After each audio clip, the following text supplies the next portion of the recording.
गणेशाय नमो नमः।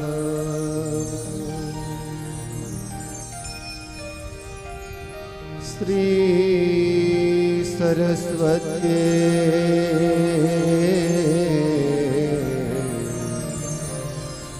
नमो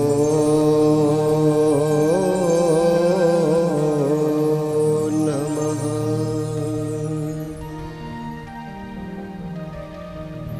श्री गुरुचरण कमलेभ्यो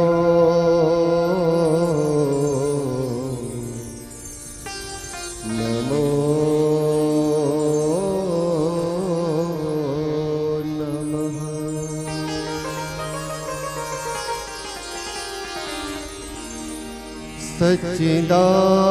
सच्चिदानंद रूपाय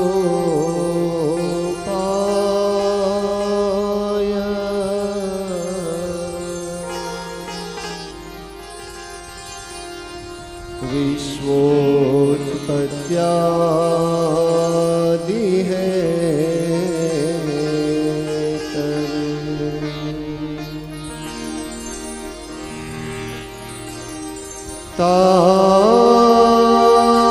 तापत्रय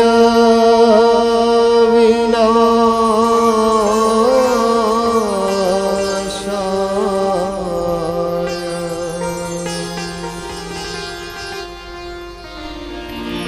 श्री कृष्णाय वयं नमः।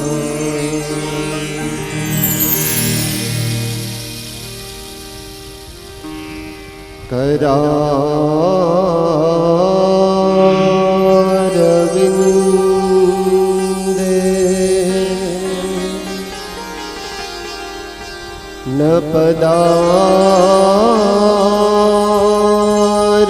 पदारविन्द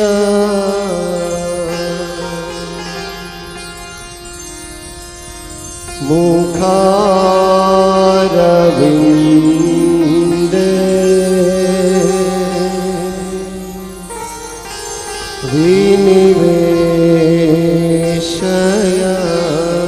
विनिवेशयन्तम्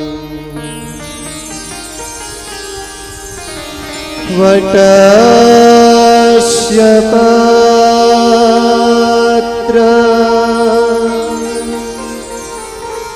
शपुटे शयान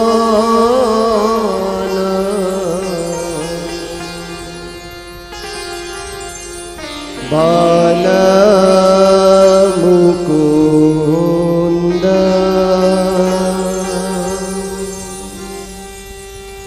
मनसा स्मरामि।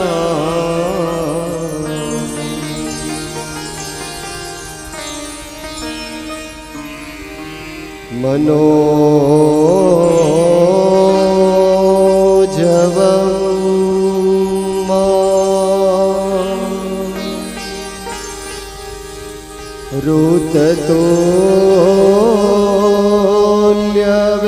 ऋततोल्यवेग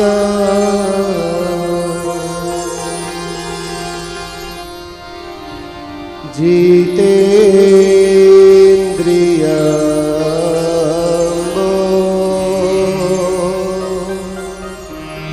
धीमता वरिष्ठ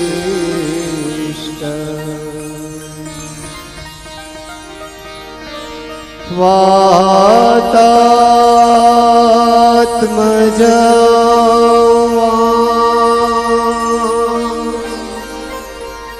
नरयो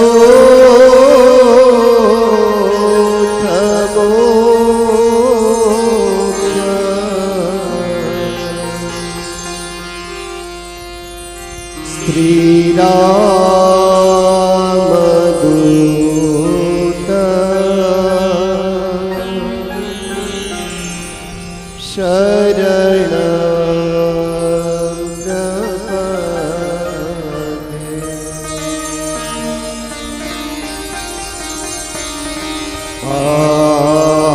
प्रपद्ये।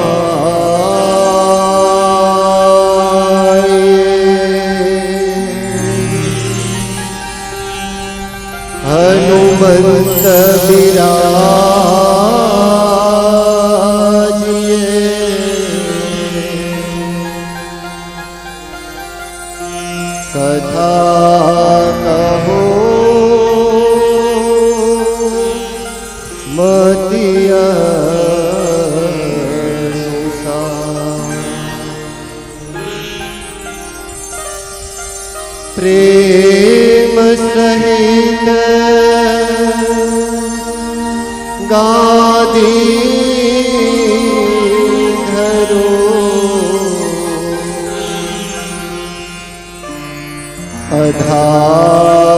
अधारिये पवन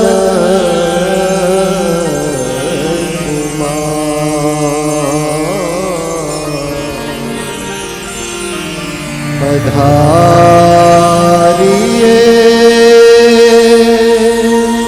पवन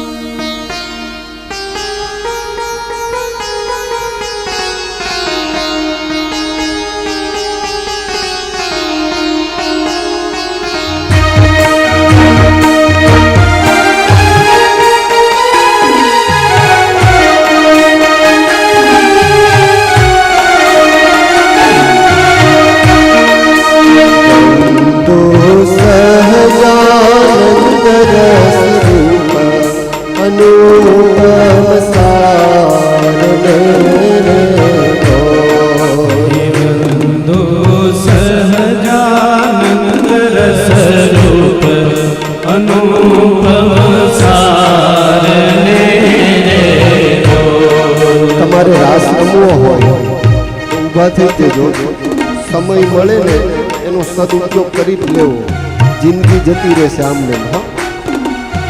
વંદો સહજાનંદ રસ રૂપ અનુપમ સારને વંદો સહજાનંદ રસ રૂપ અનુપમ સારને જે ભજતા છૂટે ભંગ ભવ પારને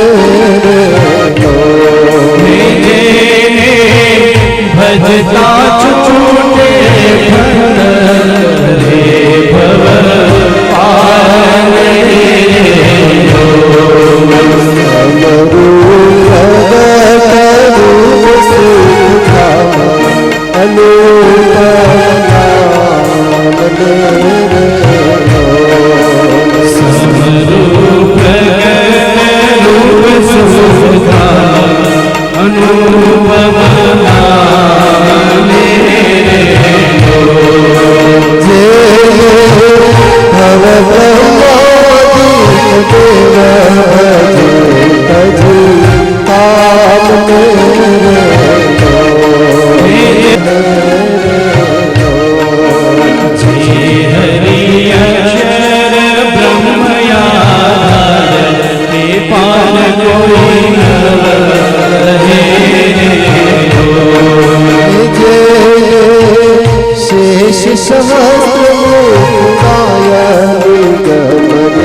मीठा रे श्रीए आवता श्रीए आवता ससिया जनोहन मीठा रे श्रीए आवता श्रीए आवता ससिया जनोहन मीठा रे श्रीए आवता श्रीए आवता हे मुरली मगीत मधुरा रे चाया गाता चाया गाता मुरली मगीत मधुरा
पधारो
વાલા તારી મૂર્તિનો બંધ છે ચંદ્રને ચકોરી પીગળી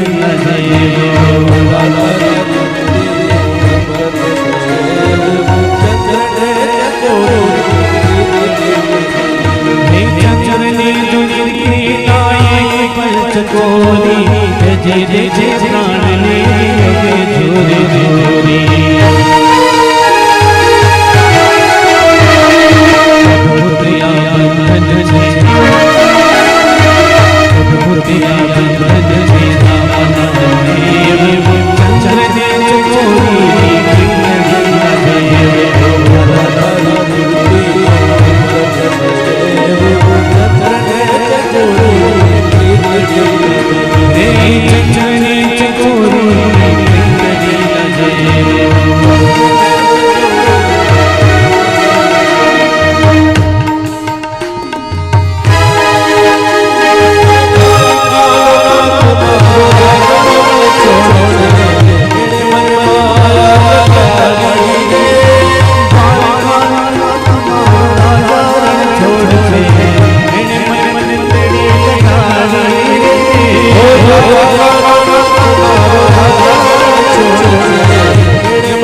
પધારો રે મારી રેખા પધારો રે મારી રેખા પધારો રે મારી રેખા પધારો કૃષ્ણ કનૈયા શ્રી ભાગવત ભગવાન શ્રી વિઘ્ન વિનાયક દેવ શ્રી કષ્ટ ભંજન દેવ શ્રી ભારત માત શ્રી 500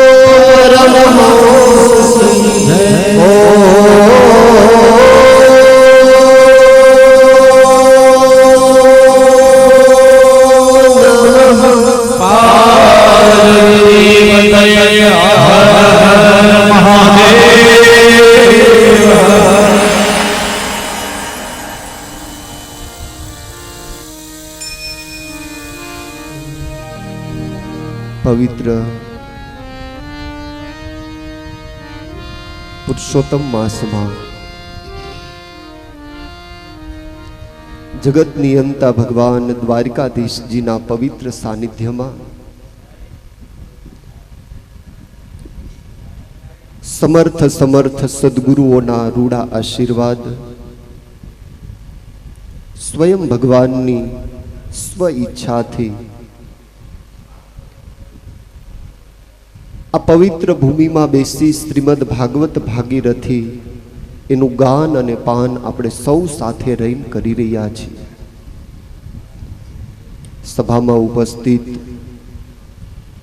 પૂજ્ય હરિચરણ સ્વામી, પૂજ્ય ઘનશ્યામ સ્વામી, સભાપતિ સ્નેહી મિત્ર પૂજ્ય અજય સ્વામીજી સહિતાનું પઠન કરતા પવિત્ર ભૂદેવો, આ સમગ્ર મહામહોત્સવના સંકલ્પ મૂર્તિ સાંખ્યોગી શ્રી રમાબેન, એમના શિષ્ય પ્રભાબેન, આપ સૌ ભગવત ભક્તોને વ્યાસપીઠથી મારા પ્રણામ. જય સ્વામિનારાયણ. શ્રી સુખદેવજી મહારાજ કહે છે, હે રાજન, પરમેશ્વર વિદુરને કૃતાર્થ કરી ભગવાન દ્વારિકા આવ્યા છે.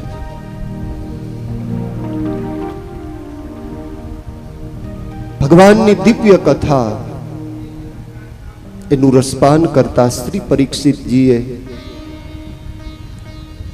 પોતાના સદગુરુ ભગવાન એવા શ્રી સુખદેવજી મહારાજની આગળ બે હાથ જોડ્યા છે. ગુરુદેવ,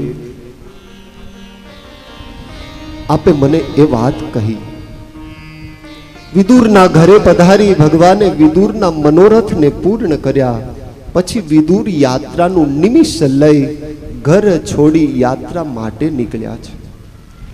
ત્યાં વિદુર અને ઉદ્ધવની મુલાકાત થઈ. ઉદ્ધવજીના કહેવાથી વિદુરજી મૈત્રેયને મળે છે. ભગવાન, આપ મને એ કથા કહો, વિદુરજીએ ઘર શા માટે છોડ્યું? શ્રી સુખદેવજી મહારાજ કહે છે, હે રાજન, દુર્યોધનથી અપમાનિત થયેલા વિદુર એને વિચાર કર્યો કે ભગવાનની બહુ મોટી કૃપા છે. જ્યાં સુધી હું હસ્તિનાપુરમાં હોઈશ ત્યાં સુધી ઠાકોરજીનો જે સંકલ્પ છે, ભગવાન એ સંકલ્પને સિદ્ધ નહીં કરે. જેનો વિનાશ કાળ નજીક આવતો હોય એને કોઈ દિવસ સારા વિચારો ન આવે. આપણે ઘણીવાર વિચારતા હોઈએ કે આપણે આટલા સુખી છીએ તો એની પાછળ ઘણા બધાના આશીર્વાદ એ પણ કાર્યરત હોય છે. વિદુરજી યાત્રા માટે નીકળ્યા છે. આ બાજુ સારું એક કુરુક્ષેત્રનું યુદ્ધ સમાપ્ત થઈ ચૂક્યું છે. સ્વયં ઠાકોરજી પણ આ લોક છોડી પોતાના સ્વધામ પધાર્યા છે. હવે યાત્રા કરતા કરતા વિદુરજીને ઉદ્ધવજીની મુલાકાત થાય છે.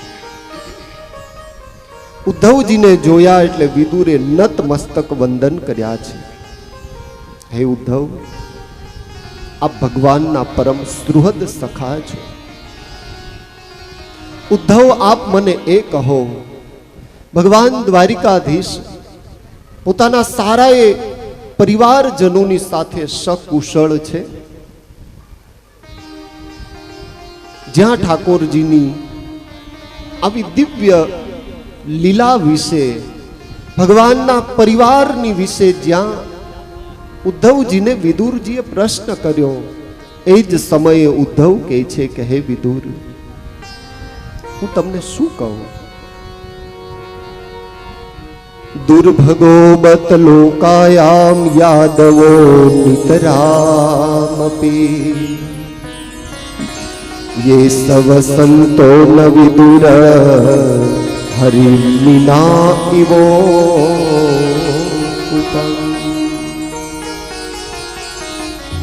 જેની આંખમાંથી અશ્રુઓની ધારા વહી છે એવા શ્રી વિદુરજી મહારાજને ઉદ્ધવજી એવું કહે છે કે હે વિદુર, તમે જેના સંદર્ભમાં મને પૂછી રહ્યા છો એ ઠાકોરજી આ લોકનો ત્યાગ કરી સ્વધામ પધાર્યા છે.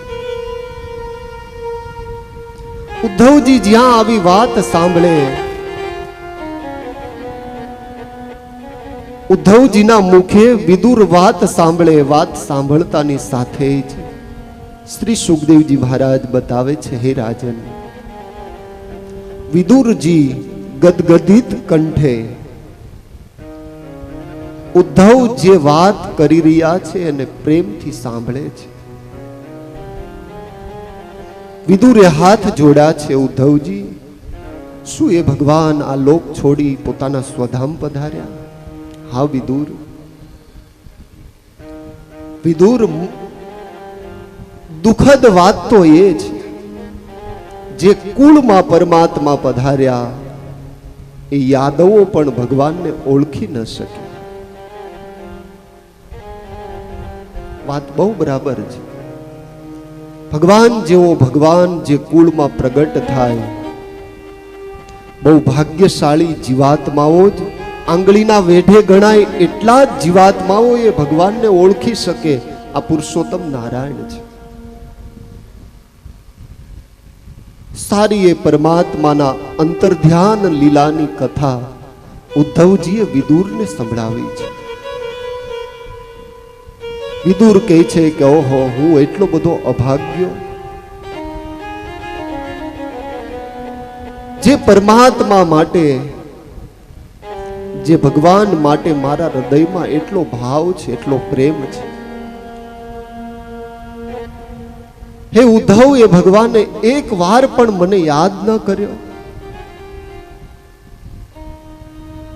આંખમાંથી અશ્રુઓની ધારા વહી રહી છે એવા શ્રી ઉદ્ધવજી કહે છે કે હે વિદુર, આ જગતમાં તમારા જેવો બીજો કોઈ ભાગ્યશાળી જીવ નથી. અંત સમયે હે વિદુર, એ ઠાકોરજીએ કોઈને યાદ ન કર્યા, પણ તમને 3 વાર મારો વિદુર, મારો વિદુર એમ કરી ઠાકોરજીએ 3 વાર તમને યાદ કર્યા છે. ઉદ્ધવજી કહે છે કે હે વિદુર, અંત સમયે એ ભગવાને તમને યાદ કર્યા. પોતાનું દિવ્ય જ્ઞાન આપતા મને ભલામણ કરી કે હે ઉદ્ધવ, મારો ભક્ત વિદુર મળે એને મારી એવી આજ્ઞા કરજો, મૈત્રેય મહર્ષિની પાસે જાય, દિવ્ય સદબોધ લે. હે વિદુરજી, ભગવાનની આજ્ઞા છે, તમારે મૈત્રેય મુનિની પાસે જવાનું છે. સારા એ યદુકુળ સંહાર વિશેની વાત સાંભળી વિદુરજી ગદગદિત થયા છે કે ઓહો, કેટલું એ ભગવાનને સુખ આપ્યું. આ જગતમાં રહી એ ઠાકોરજીએ કેટલી કરુણા કરી, કેટલા અનાથ જીવોને એ ભગવાને સનાથ કર્યા. છતાં પણ જે કુળમાં પરમેશ્વરનો પ્રાદુર્ભાવ થયો એ યદુ કુળના એ મહાન આત્માઓ એ ઠાકોરજીને ઓળખી ન શકે. શાસ્ત્રોમાં ત્યાં સુધી એ વાત દર્શાવવામાં આવી કે પ્રભાસના ક્ષેત્રમાં ઠાકોરજીના પંચ ભૌતિક દેહને જ્યારે અગ્નિ દાહ અપાયો, બોલો એ ભગવાનનું શ્રી વિગ્રહ સમુદ્ર ખેંચીને ઠેઠ જગન્નાથપુરી લઈ ગયો. જગન્નાથપુરીમાં આજે પણ દર 12 વર્ષે ઠાકોરજીના જે સ્વરૂપો છે એને ક્લેવર બદલવાનો એક મહા મહોત્સવ હોય છે. અધિક અષાઢ જ્યારે આવે ત્યારે દર 12 વર્ષે ભગવાનનું શ્રી વક્ષ સ્થળનો ભાગ આજે પણ જગન્નાથ ભગવાનની મૂર્તિમાં સમાહિત છે. ભગવાન જગન્નાથપુરીને વિશે આજે પણ પ્રત્યક્ષ પુરુષોત્તમ બિરાજે છે. રાજ દ્વારિકામાં કરે છે. જમવા માટે ભગવાન જગન્નાથપુરી જાય છે. જગન્નાથપુરી જાઓ એટલે ત્યાં જમવાનો બહુ મોટો મહિમા છે.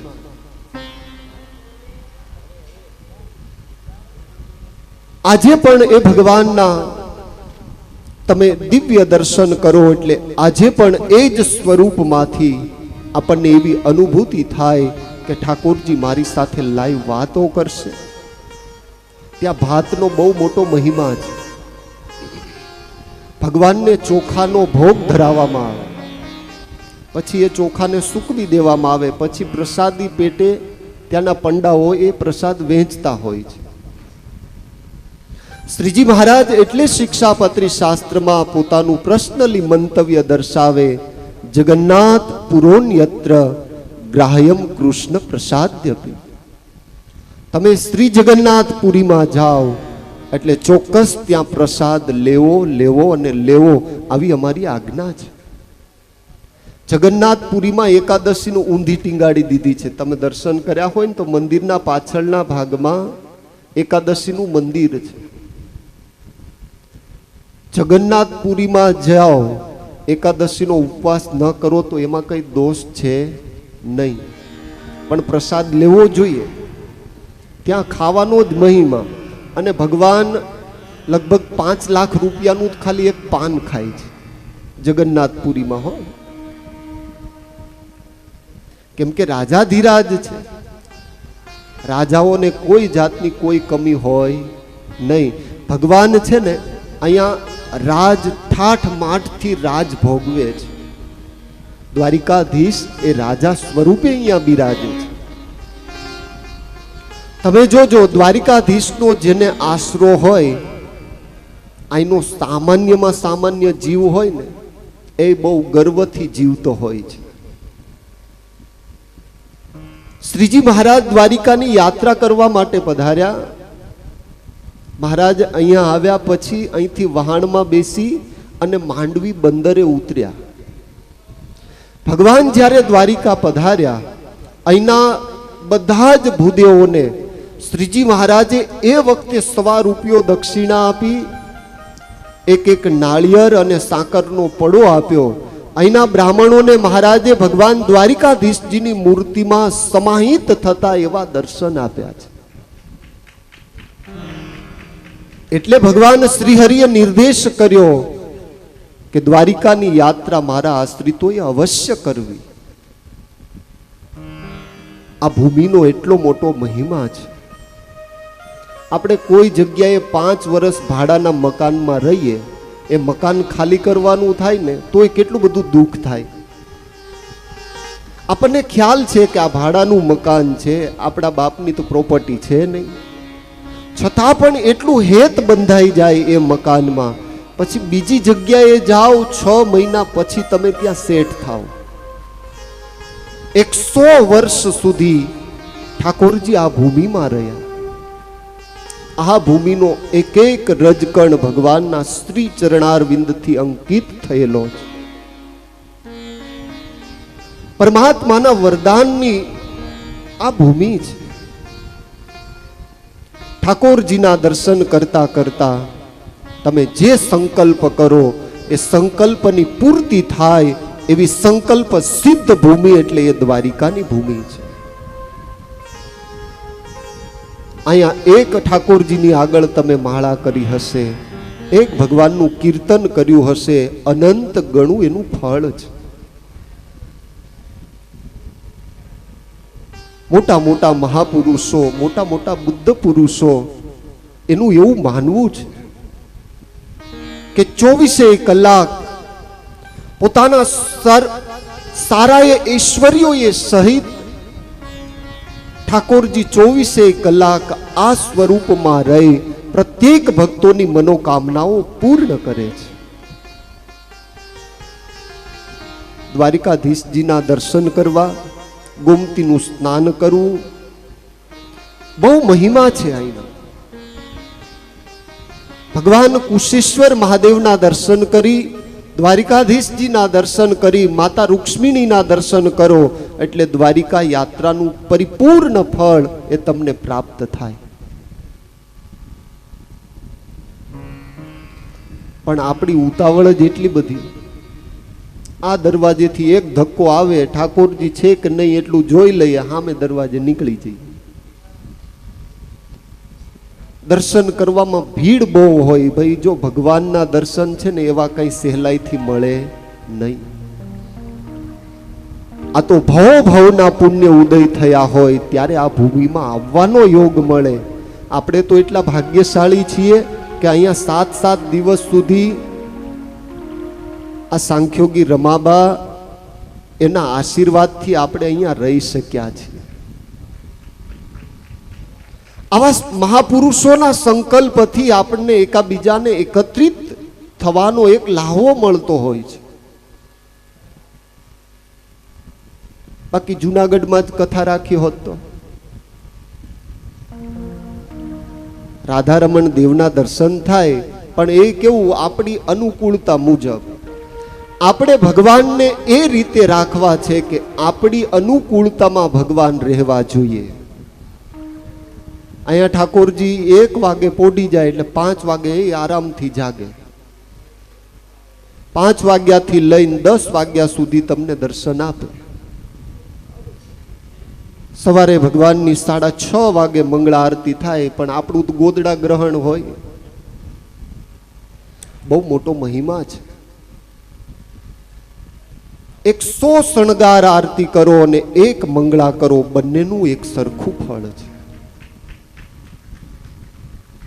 મહાત્મય સહિત દર્શન કરવું, મહાત્મય સહિત યાત્રા કરવી. શ્રીજી મહારાજ કહે કે મહિમા વગર કોઈ વસ્તુ ફળદાયી ક્યારેય ન નીવડે. ભગવાન દ્વારિકાધીશ આ ભૂમિમાં રહેતા થકા પોતાના ગુરુની સાથે ઠાકોરજી અહીંયા રહે છે. ઠાકોરજીના દર્શન કરી તમે પરિક્રમા કરી અને જેવા ભગવાન બલરામજીના દર્શને જાઓ એટલે વચ્ચે દુર્વાસા મહર્ષિનું મંદિર આવે છે.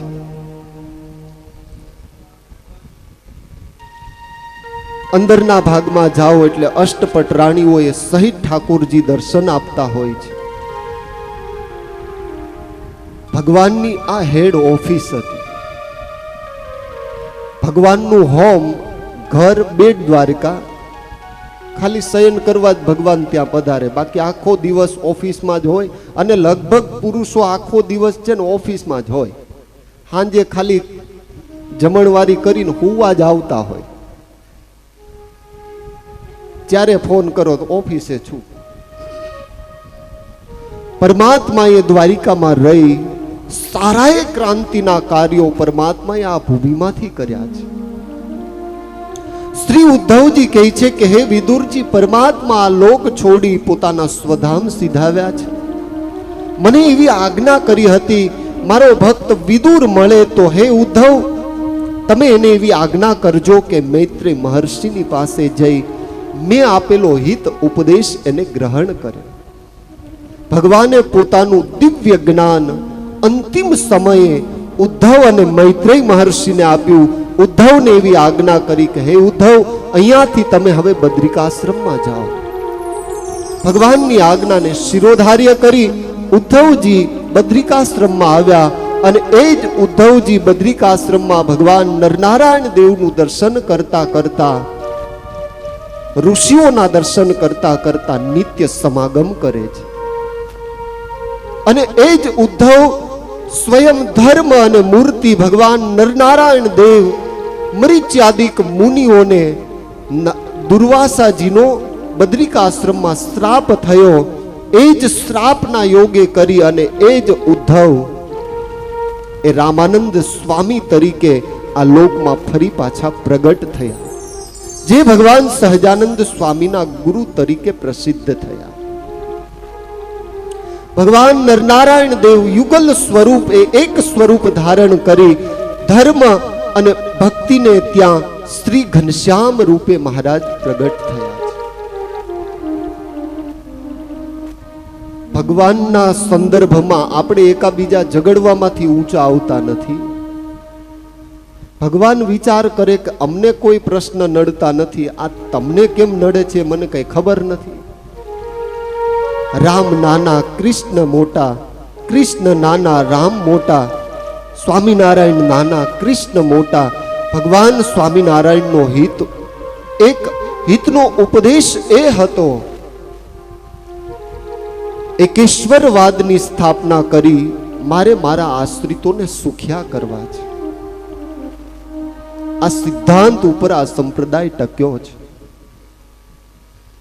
ભગવાન સહજાનંદ સ્વામીના સ્ત્રી મુખના શબ્દો છે, કૃષ્ણ કૃષ્ણવતારાણામ ખંડનમ યત્ર યુક્તિભી ક્યુતમ સ્યાતાનિ શાસ્ત્રાણિ ન માન્યાનિ કદાચનમ. જે શાસ્ત્રમાં ભગવાન અને ભગવાનના સ્વરૂપો એનું ખંડન કર્યું હોય, યુક્તિએ કરી અને ખંડન કર્યું હોય, તો એવા શાસ્ત્રો મારા આશ્રિતોએ ક્યારે સાંભળવા નહીં, માનવા પણ નહીં. એવાનો યોગ કરો ને તો તમને નાસ્તિક બનાવી દે. વિમુખનો ક્યારે સંગ ન કરવો. ભગવત ભક્ત મહારાજ કે ભલે તૂટેલી ફાટેલી પોતડી પહેરી હોય, પર્ણકુટીમાં બેઠો હોય, એની પાસે જાઓ, ભગવાનની વાર્તા સાંભળો, અંતર ટાઢું થઈ જાય. સરસ મજાની કાચની હવેલી હોય, નૃત્યાંગનાઓ થઈ કરી અને નાચતી હોય, શરાબની એકાબીજા પ્યાલીઓ ઉડાડતા હોય, ત્યાં જઈ અને બેસો એટલે અંતઃકરણનો કઈ ઠા ન રહે. જેનો સંગ કરો એવા જ તમારામાં ગુણ પ્રવર્તે છે. ज्ञानी से ज्ञानी मिले करे ज्ञान की बात, गधे से गधा मिले करे लातम लात. गाय હોય ગધાડાની બાજુમાં એને 5 દિવસ તમે ઊભી રાખો ને, ગાયમાં ગધેડાનું સ્વરૂપ ન આવે પણ એના લક્ષણ આવી જાય. સજ્જન પુરુષના સંગમાં રહેવાની આવશ્યકતા એટલા માટે છે કે આપણે જગતના કુસંગ થકી બચી શકીએ. જગતના કુસંગ થકી બચીશું તો જ આપણા અંતરમાં ભગવાનની ભક્તિનો આવિર્ભાવ થશે. નિત્ય ભગવાનની પાસે એટલે માંગવું કે હે ઠાકોરજી, કાયમી ભગવત ભક્તનો અમને સંગ આપજો. પ્રેમ સખી પ્રેમાનંદ સ્વામીએ માંગણી કરી કે હે મહારાજ, આપો તમારા જનનો સંગ રે, તમારા જીવમાં એ જન્માંગ રે. બીજું મને આપશો માં, હો મને આપશો માં, તમારી મૂર્તિ વિના મારા નાથ રે. બીજું મને આપશો તમારી મૂર્તિ વિના મારા નાથ રે, બીજું મને આપશો. માંગુ છું જોડે હાથ રે, બીજું મને આપશો. જોડે હાથ રે,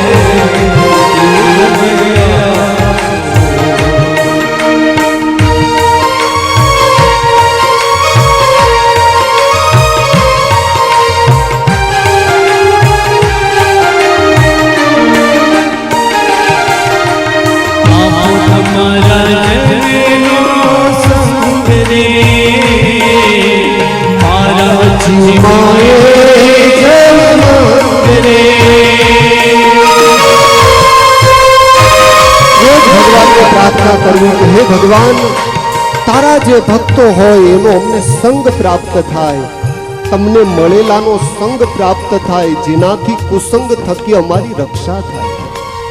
આપો તમારા જેનો સંગ રે,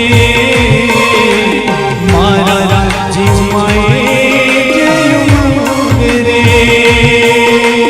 બીજું મને આપશો, મને આપશો, તમારી મૂર્તિ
બીજું મને આપશો.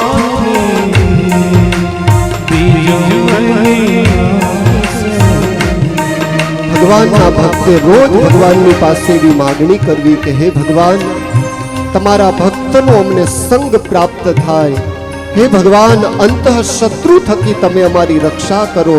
હે મહારાજ, 4 પ્રકારના કુસંગ થકી સતત તમે અમારું ધ્યાન રાખજો.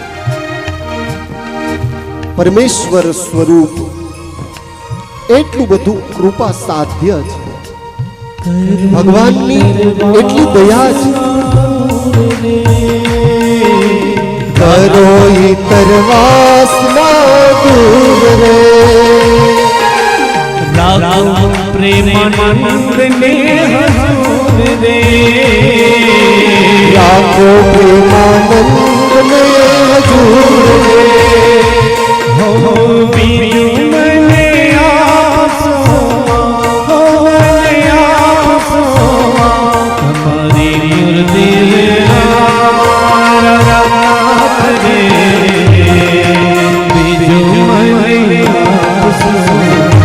તમારી મૂર્તિ વિના મારા નાથ રે, બીજું મને આપશો, બીજું મને આપશો, બીજું મને આપશો.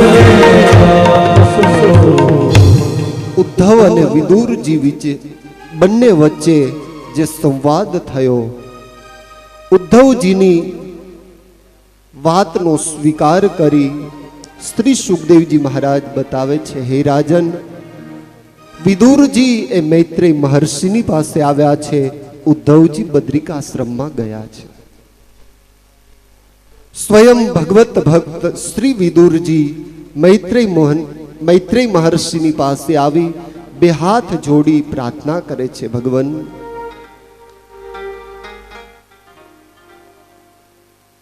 આપ મને ભગવાનની કઈક કથા કહો. મૈત્રેયજી કહે છે કે હે વિદુર, આપ તો બહુ ભાગ્યશાળી છો.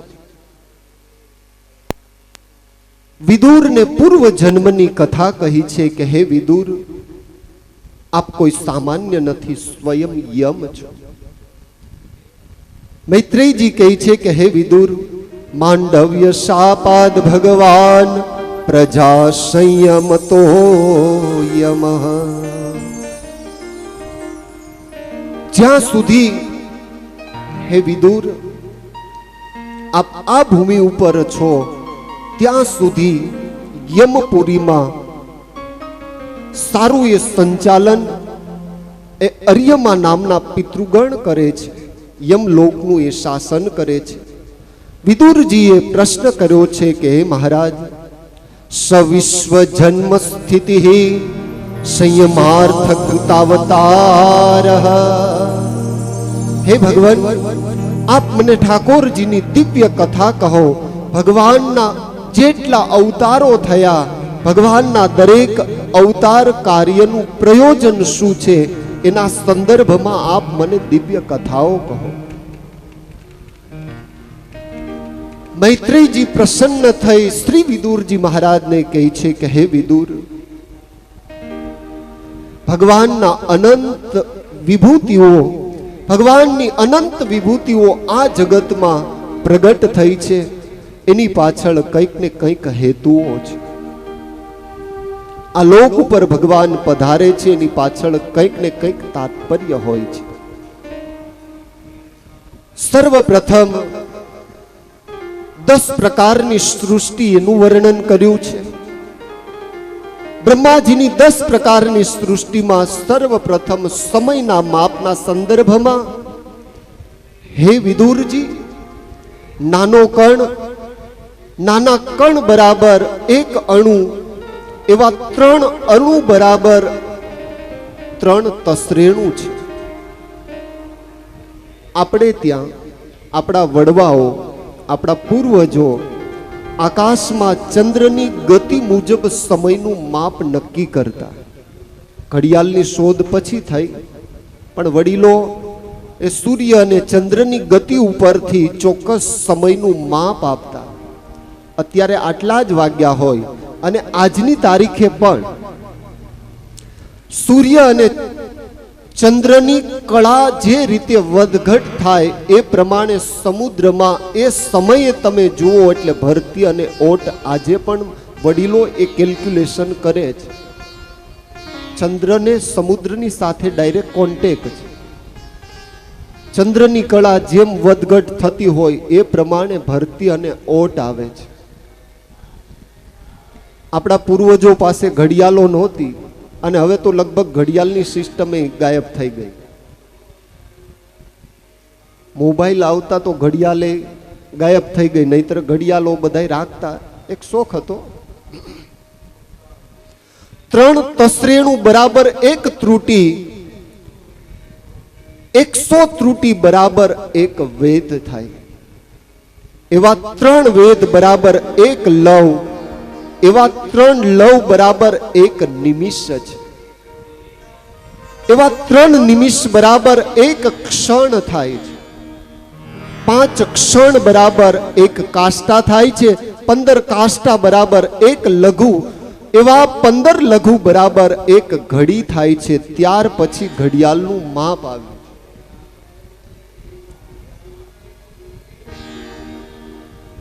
500 ગ્રામ પાણી સમાય એટલું વાસણ બરાબર 20 ચણોઠી જેટલા વજનની 4 આંગળી લાંબી સોનાની સોય એનું કાણું પાડી અને મોટા વાસણમાં મૂકવું. તે કાણા દ્વારા પાત્ર ભરાઈ જાય અને ચણોઠી ડૂબી જાય એટલા સમયને 1 ઘડી કહેવામાં આવ્યું છે. એવી 7 ઘડી બરાબર 1 પ્રહર છે. એવા 4 પ્રહર બરાબર 1 દિવસ થાય. એવા 15 દિવસ બરાબર 1 પક્ષ બને છે. જે આપણે સુદ અને વદ એટલે અંધારિયું અંજવાળિયું એવું કહીએ છીએ. અત્યારના મોડલિંગ યુગમાં તો હવે લગભગ અડધાને એ ખબર ન હોય કે અત્યારે આ સુદ પક્ષ ચાલે છે કે વદ ચાલે છે. બસ તારીખ યાદ રહી, તિથિ કઈ છે ભગવાન જાણે. એવા 15 દિવસ બરાબર 1 પક્ષ છે. 2 પક્ષ બરાબર 1 માસ થાય. આવા 12 માસ એકત્રિત થાય બરાબર 1 વર્ષ થાય. માનવના 360 વર્ષ, દેવતાનો 1 વર્ષ થાય. આપણા 360 વર્ષ, દેવતાનું 1 વર્ષ થાય. હવે એમાં આપણે એવો અહંકાર કરીએ કે હું જ છું આ જગતમાં, મારા સિવાય બીજો કોઈ નહીં, આપણું શું ચાલે? શ્રી મૈત્રેયજી કહે છે કે હે વિદુર, 4,32,000 વર્ષ કળિયુગની આવરદા છે. આપણે એ સુવર્ણ યુગમાં અત્યારે જીવીએ છીએ. ભલે ઓછી આયુષ્ય છે, પણ ઠાકોરજીએ સ્કીમ એવી આપી છે આપણને, ઓછું જીવીએ ને ઘણું બધું પ્રાપ્ત કરી લઈએ. અને કળિયુગમાં બીજા બધા જ સાધન એને ગુણ બતાવ્યા છે, કીર્તન ભક્તિની જ મહત્તા ગવાય છે. અત્યારે નથી તમે સાધના કરી શકવાના, અત્યારે ન તો તમે ઘર છોડીને જંગલમાં જઈ શકવાના. જંગલમાં જવું હોય તો હજી ખાલી જ છે જગ્યાઓ, હો દાદાઓ, કોઈની ઈચ્છા થાય તો. બે સિસ્ટમ અત્યારે અવેલેબલ છે અહીંયા. બહેનોને ઈચ્છા થાય તો સાંખ્યોગી બહેનો હાજર છે, અને એમને શિષ્યોની જરૂર છે. કેમ કે પછી આગળ પરંપરા તો ચલાવવી પડે ને ભાઈ. અને તમને લોકોને કોઈની ઈચ્છા થાય તો અમારી પાસે જગ્યા છે. પછી 60 વર્ષે તમે આવો તો અમારા સદગુરુ થઈને પૂજવા પડે.